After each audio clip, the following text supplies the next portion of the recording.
Bonjour, dans cette vidéo, on va poursuivre notre étude de vérification des hypothèses du modèle.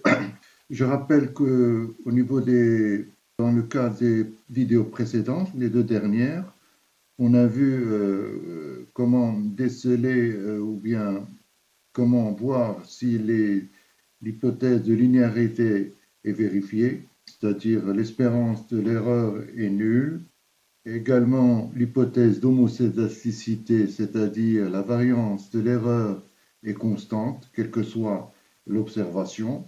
Et comme troisième hypothèse, on a vu comment déceler ou identifier si les erreurs sont indépendantes. Dans cette vidéo, on va terminer cette vérification par voir comment on peut confirmer ou infirmer que l'erreur suit une loi normale. J'attire votre attention qu'ici, l'objet ne sera pas de détailler chacune de ces approches concernant la vérification de la normalité de l'erreur, mais il faudra considérer cette présentation comme une feuille de route pour la vérification de l'hypothèse de normalité. On ne va pas rentrer dans le détail de chacune de ces méthodes. Comme on l'a vu pour les autres hypothèses, il y a deux approches. Une graphique, la seconde par le biais d'un test statistique. C'est en fait ce que l'on trouve au niveau des logiciels spécialisés concernant la régression linéaire. Vérification de l'hypothèse de normalité de l'erreur. Donc je rappelle le modèle théorique alpha plus bêta xi plus epsilon i pour i variant de 1 jusqu'à n. Je rappelle l'hypothèse que l'erreur suit une loi normale d'espérance nulle et de variance sigma carré. Bien sûr, les erreurs sont identiquement indépendants distribuées selon la loi normale.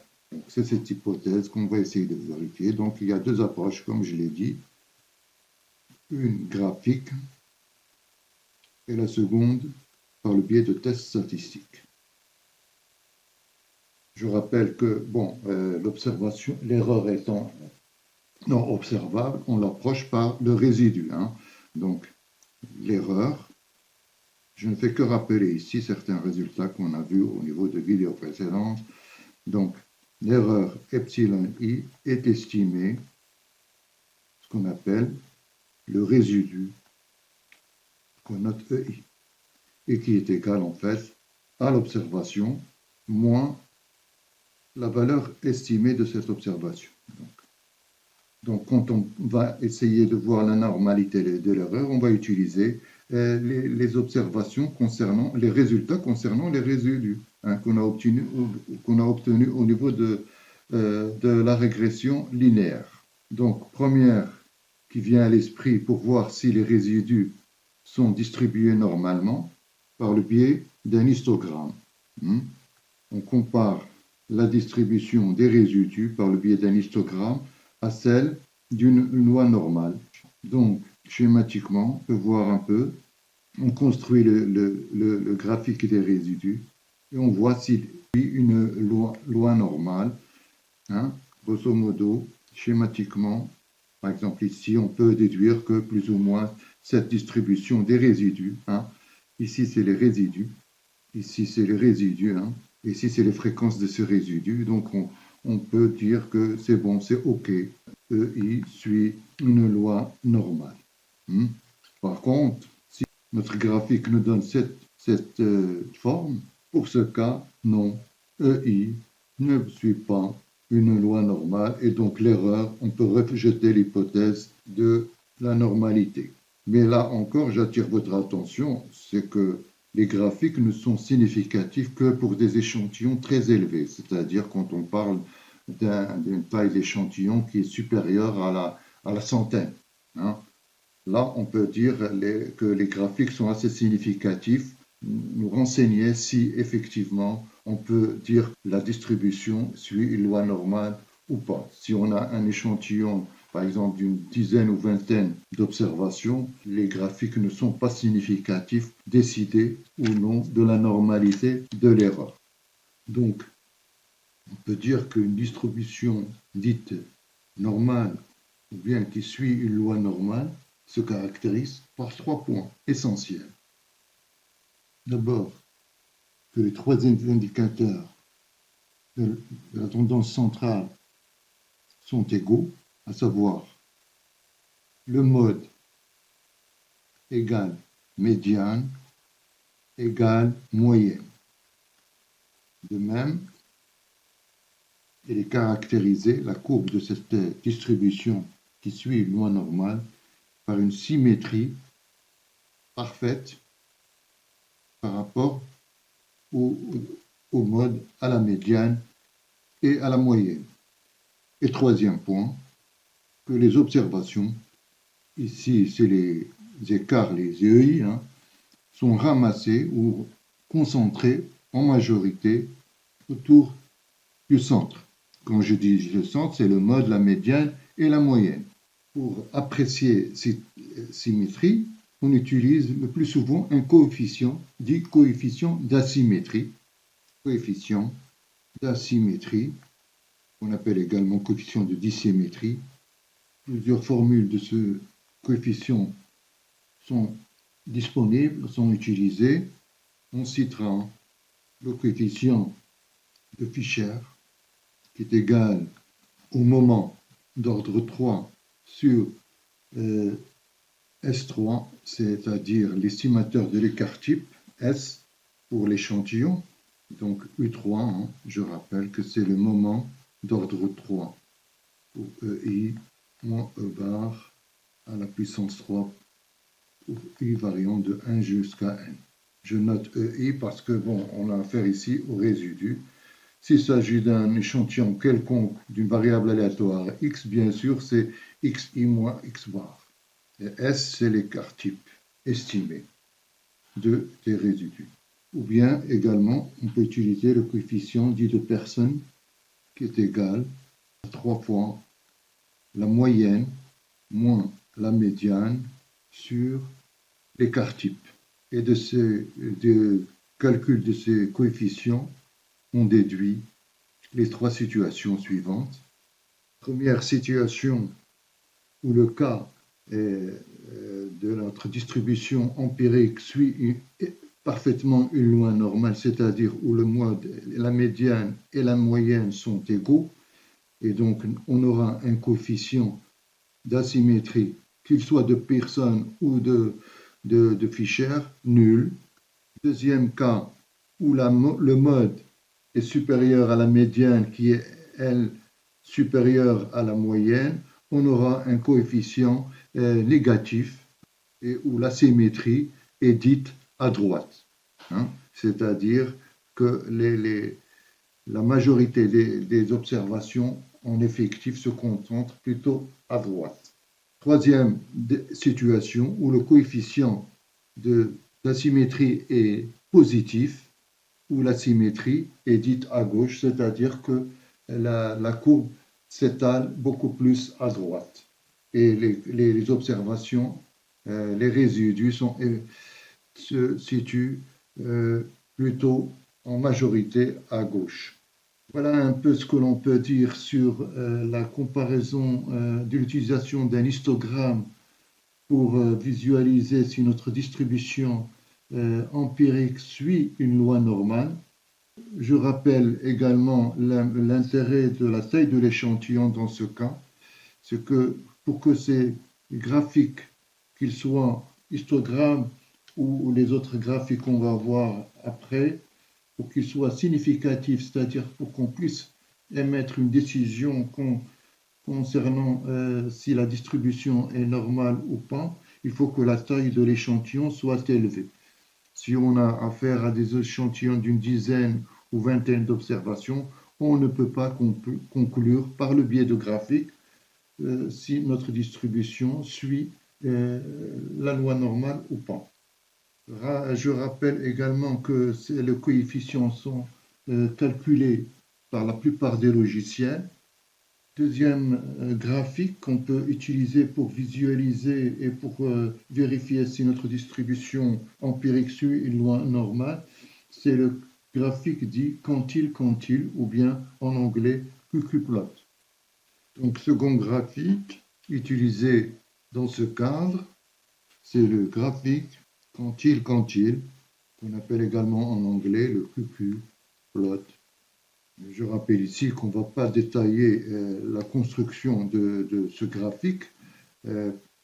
Pour les personnes intéressées, il y a une grande documentation, une large documentation qui explique en détail comment on construit ce graphique. Ici, je rappelle uniquement le principe de base, brièvement. Donc, on a un graphique où on met en ordonnée, en abscisse, les quantiles théoriques et en ordonnée les quantiles empiriques. De même, il y a une droite que l'on construit qui est diagonale et où les nuages de points est formé par les observations des deux résidus, des deux quantiles. Donc, si les deux distributions, c'est-à-dire empiriques et théoriques, si les deux distributions sont semblables, les points en vert s'alignent sur la droite diagonale. Et si ces points en majorité 1 s'éloignent de la droite, cela implique que la distribution empirique, c'est-à-dire observée, diffère de la distribution normale, théorique. Voilà un peu en résumé ce que l'on peut dire à ce sujet. Je reconnais que c'est un résumé très bref, mais pour les personnes qui sont intéressées par le détail de la construction de cette droite QQ-plot ou quantile, il y a une documentation assez fournie qui explique un peu le processus de construction. Les logiciels, bien sûr, ils affichent cette droite et à notre niveau, on verra dans la vidéo qui va suivre un exemple de ce graphique. Maintenant, on passe à un autre graphique qu'on utilise un peu pour visualiser si notre distribution des résidus suit une loi normale.